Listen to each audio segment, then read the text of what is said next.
여자들이 두려워 얼굴을 땅에 대니 두 사람이 이르되 어찌하여 살아있는 자를 죽은 자 가운데서 찾느냐? 여기 계시지 않고 살아나셨느니라. 갈릴리에 계실 때에 너희에게 어떻게 말씀하셨는지를 기억하라. 이르시기를 인자가 죄인의 손에 넘겨져 십자가에 못 박히고 제3일에 다시 살아나야 하리라 하셨느니라 한데 그들이 예수의 말씀을 기억하고. 하나님의 말씀입니다. 하나님께 감사합니다. 예수님의 부활은 기독교 신앙의 토대이며 시작이다라고 할 수가 있습니다. 만일에 예수님께서 부활하지 않으셨다면 우리가 믿고 고백하는 모든 기독교 신앙의 고백이 다 허물어지게 될 것입니다. 그리스도께서 우리를 행하여 주신 모든 일들이 다 영광스럽고 또 찬란한 일이지만 그 중에서도 예수님의 부활만큼 영광스럽고 찬란한 일은 없을 것입니다. 그런데 예수님의 부활을 서술하고 있는 첫 장면은 부활의 영광이나 권세, 능력 이러한 것들에 대해서 말씀을 하지 않고 오히려 우리를 조금 당황스럽게 합니다. 그것을 발견한 사람들의 근심, 놀라움, 당황스러움, 두려움 이런 것들로서 예수의 부활을 처음으로 말씀하고 있습니다. 왜냐하면 부활은 우리들의 생각을 넘어서는 일이기 때문입니다. 오늘 본문에는 두 그룹의 사람이 등장합니다. 한 그룹은 여자들이고 또 한 그룹은 남자들, 11사도들입니다. 이 두 그룹은 모두 예수님의 부활 사건을 접했을 때 근심하고 허탄한 듯이 들려 믿지를 못하고 있습니다. 그런데 그렇게 예수님의 부활을 믿지 못했던 자들이 어느 순간 예수의 부활을 받아들이게 되고 또 그것을 전하는 자로 바뀌어 있음을 우리는 보게 됩니다. 어떻게 이런 일이 일어나게 된 것일까요? 우리 오늘 말씀을 통해서 그리스도의 부활과 그 진리를 대하는 우리들의 신자들의 자세에 대해서 생각해 볼 수가 있습니다. 1절에서 4절 상반절까지 우리 한 목소리로 함께 봉독해 보겠습니다. 함께 읽겠습니다. 안식 후 첫날 새벽에 이 여자들이 그 준비한 향품을 가지고 무덤에 가서 돌이 무덤에서 굴려 옮겨진 것을 보고 들어가니 주 예수의 시체가 보이지 아니하더라. 이로 인하여 근심할 때에. 여기까지 읽겠습니다. 안식 후 첫날 새벽에 여자들이 예수님의 무덤을 찾아갑니다. 이 여인들의 이름은 굉장히 친절하고 자세하게 10절에 나타나 있습니다. 10절에 보시면 막달라 마리아와 요한나와 야고보의 모친 마리아와 또 그들과 함께한 다른 여자들이라고 말씀을 하고 있습니다. 특별히 이 여인들의 이름을 언급하고 있는 까닭은 이 여인들이 매우 복된 경험을 했으며 또 이들이 놀라운 일들을 하고 있기 때문입니다. 근데 사복음서, 그러니까 마태부터 요한복음까지 이 사복음서가 예수님의 부활과 관련해서 공통적으로 다루는 내용이 있습니다. 그 한 가지가 뭐냐면 바로 부활을 처음으로 발견한 사람들, 이 사람들이 바로 여자들이라는 것입니다. 물론 부활을 처음 발견했기 때문에 이 여자들이 언급되고 있는 것이긴 하지만 이것은 당시 문화와 생각해서 볼 때 굉장히 획기적이고 놀라운 일임을 우리는 생각해 보게 됩니다.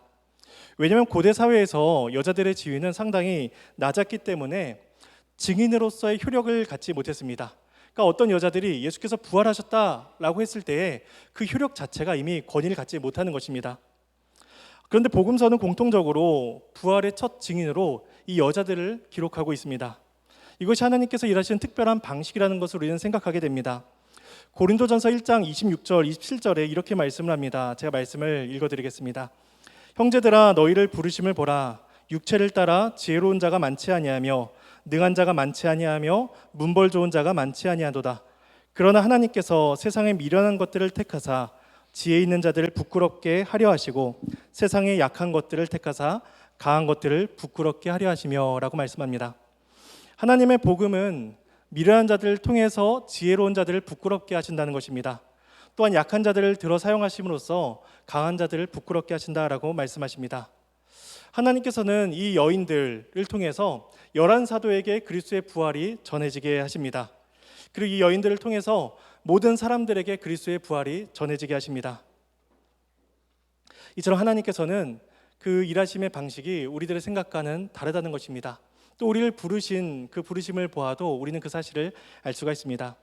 저는 바라옵기는 우리들의 연약한 모습들, 우리들의 약한 모습을 통해서도 그리스도의 복음이 증거되고 또 그리스도의 부활이 널리 선포되기를 소망합니다. 이제 여인들이 안식 후 첫날 예수님의 무덤에 도착을 합니다. 근데 예상치 못한 일이 일어나게 되죠. 본문에 보시면 돌이 무덤에서 굴러 옮겨져 있었다라고 말합니다.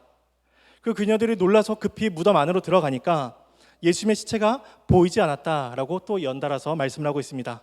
그러니까 제자리에 있어야 할 그 바위는 옮겨져 있었고 또 제자리에 있어야 할 시체가 사라져 버린 것입니다. 이로 인해 여인들이 근심하게 됩니다. 4절 상반절에 보시면 이로 인하여 근심하였다라고 말씀을 하고 있는데, 여기에서 근심했다라는 이 말은 혼란에 빠져서 두렵고 불안해진 상태를 의미합니다. 그러니까 당연히 보여야 될 것, 당연히 있어야 할 것이 사라졌기 때문이죠. 왜냐하면 23장 55절, 오늘 본문 바로 앞에 보시면은 55절에 이렇게 말씀을 하고 있습니다. 갈릴리에서 예수와 함께 온 여자들이 뒤를 따라 그 무덤과 그의 시체를 어떻게 두었는지를 보고라고 말씀합니다. 그러니까 이 여인들은 따라가서 그 무덤을 분명히 봤습니다. 시신을 매장하는 걸 봤고 돌 바위로서 그 무덤을 가로막는 것을 눈으로 보았습니다. 그리고 안식일이 지나고 돌아오자 그녀들이 보았던 것이 다 바뀌어져 있었던 것입니다. 요한복음에 보면 마리아가 천사를 만난 장면이 있는데, 마리아가 천사에게 이르기를 사람들이 내 주님을 옮겨다가 어디 두었는지 내가 알지 못하나이다 라고 그렇게 고백하는 장면이 나옵니다. 그러니까 마리아는 생각하기를 누군가가 예수님의 시신을 옮겨 두었거나 혹은 누군가가 예수님의 그 무덤에 들어와서 물건을 훔쳐갔다라고 생각을 했던 것이죠. 왜냐하면 예수님의 시신을 아리마대 사람 요셉이라는 사람이 대신 매장해 주었습니다. 이 요셉은 공기의 회원이기도 했고 또 덕망이 있고 아마도 재산도 꽤 많은 사람이었을 것입니다. 그러니까 이 아리마대 사람 요셉이 예수님을 매장해 주었다, 신을 매장해 주었다라고 생각하니 아마도 도둑질을 하는 사람들, 도둑꾼들은 그 예수님의 매장된 무덤 안에 값진 것들이 같이 들어갔을 것이다라고 생각을 했을 수도 있을 것입니다. 그러니까 여인은 누군가가 그 시신을 옮겨갔다라고 그 천사에게 물어봤던 것이죠. 당연히 있어야 할 예수님의 시신이 보이지 않자 여인들은 불안과 혼란에 빠져버렸습니다. 그리고 근심하게 됩니다. 예수님의 부활을 받아들이지 못했던 것이죠. 그렇다면 어떻게 이 여인들의 그 근심과 불안이 믿음으로 바뀌게 될까요? 그것이 4절 하반절에서 8절까지 말씀을 통해서 우리가 확인하게 됩니다. 우리 아까 읽었던 4절부터 8절까지 또 읽어보도록 하겠습니다. 함께 읽겠습니다. 이로 인하여 근심할 때에 옷을 입은 두 사람이 곁에 섰는지라. 여자들이 두려워 얼굴을 땅에 대니 두 사람이 이르되 어찌하여 살아있는 자를 죽은 자 가운데서 찾느냐? 여기 계시지 않고 살아나셨느니라. 갈릴리에 계실 때에 너희에게 어떻게 말씀하셨는지를 기억하라. 이르시기를 인자가 죄인의 손에 넘겨져 십자가에 못 박히고 제3일에 다시 살아나야 하리라 하셨느니라 한데, 그들이 예수의 말씀을 기억하고 이 근심하는 여인들, 두려워하는 여인들을 통해 위해서 누군가 외부의 도움이 필요했습니다. 그러니까 가르침이 필요했던 것이죠. 본문에 보시면 찬란한 옷을 입은 두 사람이 등장하는 것을 보게 됩니다. 다른 복음서에서는 흰 옷을 입은 청년이다라고 이야기하기도 하고 흰 옷 입은 두 천사라고 언급하기도 합니다. 본문은 두 사람이다라고 말씀하고 있는데, 이 찬란한 옷이란 이 수식어구를 통해서 이 두 사람이 우리와 같은 사람은 아니라는 것을 짐작하게 합니다. 왜냐하면 여인들이 그들을 보자마자 두려워 얼굴을 땅에 대었다라고 이야기하고 있는 것도 그녀들이 그 존재를 보자마자 특별한 존재, 그러니까 천사라는 사실을 바로 인지하고 그 앞에 엎드렸음을 우리는 생각하게 됩니다. 마태복음과 마가복음에서는 이 두 사람이 아니라 두 천사가 아니라 한 천사다라고 표현하고 있는데, 아마도 그것은 그 두 천사 중에서 한 천사가 주도적으로 말을 이어갔기 때문에 아마도 마태와 마가는 그렇게 설명을 한 것 같습니다. 반면에 오늘 누가복음은 이 사람을 두 사람이었다라고 이야기함으로써 그 사실을 강조해주고 있습니다. 왜냐하면 4절에서도 그렇고 5절에서도 그렇고 두 사람이다 말씀을 하고 있는 것을 보게 됩니다. 그 까닭은 그 두 사람이 증인으로서의 법적 효력을 갖고 있기 때문입니다. 율법은 증인이 채택되기 위해서 두세 사람의 증언이 필요하다라고 말씀을 하고 있는데, 이제 그 효력을 발휘하는 두 사람이 와서 예수의 부활을 증언하게 되는 것입니다. 찬란한 옷을 입은 두 사람이 등장을 했습니다. 누가 보기에도, 여인들이 보기에도 이 사람은, 이 존재는 사람이 아닌 천사다라고 생각할 만한 그러한 찬란한 옷을 입은 사람들이 등장을 했습니다. 그렇다면 이 찬란한 사람들이 전하는 방식도 찬란하고 영광스럽고 좀 능력이 있어야 될 것 같다라고 생각을 하고 있는데 보면 전혀 그렇지 않습니다. 예를 들어서 이 두 사람이 여인들에게 환상을 보여줘서 예수께서 무덤에서 부활하신 그 모습을 보여주신다거나, 혹은 예수님께서 지금 살아계셔서 어디에서 식사를 하신다거나 어디를 거닐고 계시다라는 사실을 환상 가운데 보여주셨다면 아마도 예수님의 부활은 더 극적이고 더 찬란하게 다가왔을 것입니다. 그런데 이 두 사람, 찬란한 옷을 입은 두 사람이 전하는 방식은 전혀 그렇지 않습니다. 굉장히 일반적인 방식을 통해서 그들에게 예수의 부활을 전합니다. 보통의 방식, 사람들이 굉장히 익숙한 방식을 통해서 예수님의 부활을 가르치고 있습니다. 5절 중반부에 보시면 이렇게 말씀하죠. 어찌하여 살아있는 자를 죽은 자 가운데서 찾느냐, 여기 계시지 않고 살아나셨느니라. 첫 번째로 하는 방식이 뭐냐면 말씀을 하는 것입니다. 그럼 말씀을 전하는 것이죠. 그 이야기가 뭐냐면 죽은 자 가운데서 찾느냐는 것이죠. 산 사람은 무덤에 있을 수가 없습니다. 아무리 사랑하는 사람이 죽었다고 해도 우리는 그곳에 가서 그 무덤 가운데 들어가서 머물질 못합니다. 왜냐하면 무덤은 죽은 자의 것이기 때문이죠. 천사는 이야기하기를 어찌하여 살아있는 자를, 어찌하여 살아계신 예수님을 이 무덤 가운데 찾느냐라고 말씀을 하고 있습니다. 무덤은 죽은 자의 장소이기 때문입니다. 이것은 우리들의 경험, 사람들의 경험으로도 충분히 확인되는 사실입니다. 이 사실을 두 사람이 그 여인들에게 가르쳐 주는 것이죠. 그리고 이 천사들이 하는 두 번째 방식은 예수님의 말씀을 기억하게 하는 것입니다. 그것이 이제 6절 중반부와 7절의 내용에서 말씀하고 있습니다. 이렇게 말씀합니다. 6절 중반부에 갈릴리에 계실 때 너희에게 어떻게 말씀하셨는지를 기억하라. 이르시기를 인자가 죄인의 손에 넘겨져 십자가에 못 박히고 제3일에 다시 살아나야 하리라 하셨느니라. 예수님의 말씀을 다시 언급함으로써 기억하라 라고 이야기합니다. 그러니까 천사들이 하는 방식은 부활의 교리를 가르치는 것이 아닙니다. 부활에 대해서 객관적인 근거들을 이렇게 제시하는 것이 아니죠. 간혹 사람들은 증거를 대보라고 이야기합니다. 예수의 부활을 증거를 대봐라, 예수의 존재를 증거를 대봐라 라고 이야기합니다. 그런데 천사들이 가르치는 부활의 방식은 그런 것이 아니죠. 환상을 보여주거나 예수를 보여주는 것이 아니라 예수님의 말씀을 기억하라 라고 이야기합니다. 예수님의 부활을 우리가 어떻게 증명할 수가 있을까요? 그리스도의 부활을 우리가 어떻게 확인할 수가 있을까요? 그것은 예수님의 말씀에 있습니다. 아무리 많은 부활의 증거들을 준비한다고 해도 예수님의 말씀이 더 권위가 있음을 우리는 기억해야 됩니다. 또 부활은 가짜다 라고 하면서 사람들의 육체에 대한 것이나 많은 증거들을, 의학적인 자료들을 갖다 들이대면서 예수의 부활은 허구다 라고 할지라도 우리는 그 자료들보다 예수님의 말씀이 더 권위가 있다는 사실을 우리는 기억해야 됩니다. 그 천사들은 예수님의 말씀을 상기시킵니다. 예수님께서 어떻게 말씀하셨는지를 기억하라, 이거를 이야기하고 있는 것이죠. 예수님께서 하셨던 말씀은 인자가 죄인의 손에 넘겨지는 것과 십자가에 못 박히는 것과 제3일에 살아나는 것, 이것을 말씀하셨다는 것입니다. 이것은 누가복음 9장 22절, 또 누가복음 9장 44절, 18장 31절 단락에서 예수님께서 거듭해서 말씀하신 내용들입니다. 그리고 다른 복음서에서도 예수님의 순환 예고는 거듭해서 반복되었습니다.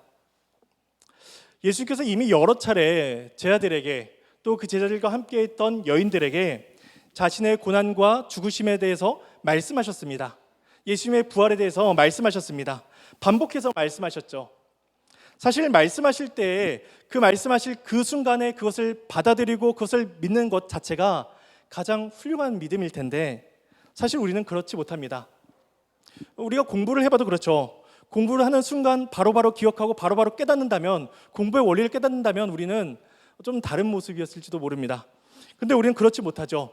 시험을 보면, 공부하고 시험을 봤는데 틀립니다. 틀린 걸 오답 노트를 쓰고 정리를 하면서 그렇게 계속해서 틀린 부분을 보완해 가면서 우리는 계속해서 지식적인 부분들을 획득해 갑니다. 하물며 우리가 보는 시험 문제도 그런데 예수님께서 말씀하신 인자의 고난과 죽으심, 부활, 이것들을 듣는 제자들이 바로바로 깨달을 수가 있었을까요? 제자들은 여러 번 반복되는 예수님의 말씀을 들었지만 그것을 깨닫지 못했고 기억하지 못합니다. 그 천사들이 무덤 가운데 등장해서 다시 한번 예수님의 말씀을 상기시키는 것입니다. 예수님의 말씀을 언급하면서 기억하라고 하는 것이죠. 그 8절에 보시면 여인들이 예수의 말씀을 기억하였다라고 이야기합니다. 천사들을 통해서 말씀이 가르쳐지고 기억나게 되면서 예수의 말씀이 깨달아지는 은혜가 있게 된 것입니다. 이것이 하나님께서 말씀을 통해서 우리에게 일하시는 방식이며 우리에게 주신 은혜의 방식이라는 것입니다. 우리는 말씀을 들어야 됩니다. 말씀을 배워야 되고 말씀을 기억해야 됩니다. 천사들이 특별한 방식이 아니라 이러한 방식을 통해서 예수님의 부활을 증언했다는 사실을 우리는 기억해야 될 것입니다. 그리고 마지막 세 번째 단락인 9절에서 12절은 그 말씀을 기억한 여인들의 반응과 또 그것을 듣는 제자들의 반응에 대해서 말씀을 하고 있습니다.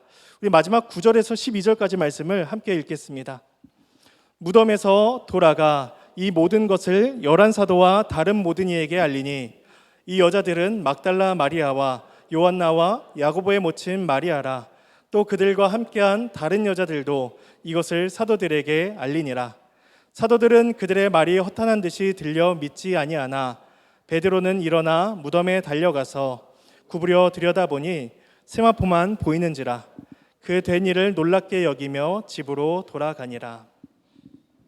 이제 말씀을 기억한 여인들이 하는 한 가지 행동이 있습니다.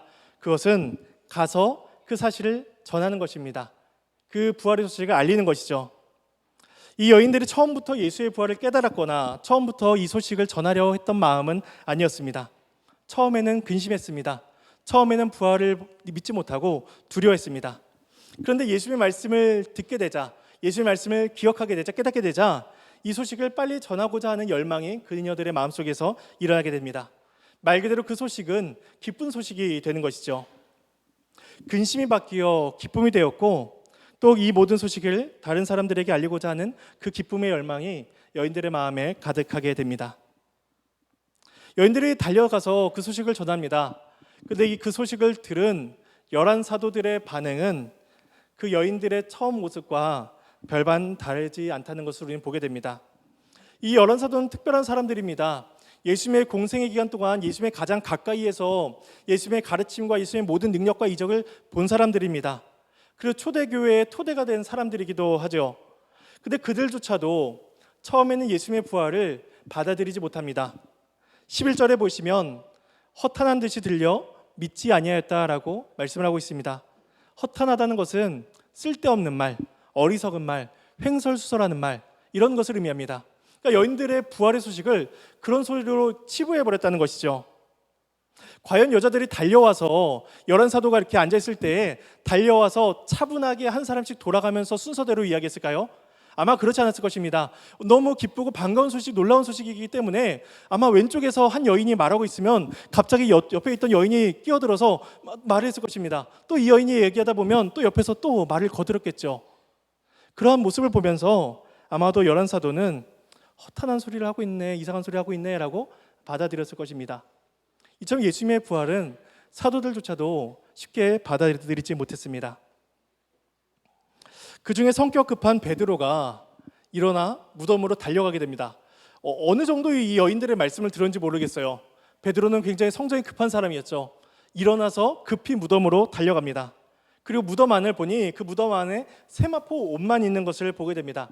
아마도 시신을 훔쳐갔다면 그 시신을 싸고 있던 세마포조차도 같이 가져갔을 텐데 그 세마포만 남겨져 있다는 것은 예수님의 몸만 빠져나갔다는 것을 의미합니다. 근데 베드로는 그러한 장면을 보면서 놀랍게 여길 뿐 집으로 돌아갔다라고 이야기합니다.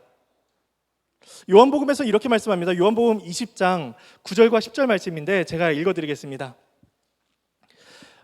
그들은 성경에 그가 죽은 자 가운데서 다시 살아나야 하리라 하신 말씀을 아직 알지 못하더라. 이에 두 제자가 자기들의 집으로 돌아가니라. 그들은 예수님의 말씀을 아직 알지 못했다라고 이야기합니다.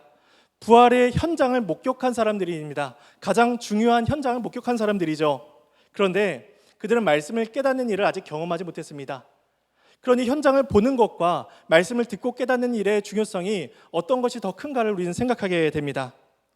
성격 급한 베드로는 여인들의 말씀을 들었을 때, 그 소식을 들었을 때 차분히 앉아서 여인들이 천사들을 통해서 예수의 말씀을 듣고 상기하며 깨달았던 것처럼 그렇게 그런 시간을 갖지를 못했습니다.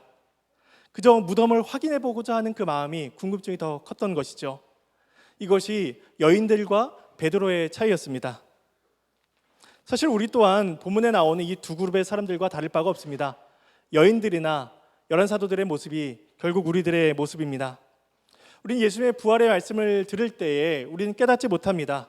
우리는 근심하고 허탄한 소리는 하고 있네 라고 받아들이는 자들이었습니다. 믿음이 없는 자들이었던 것이죠.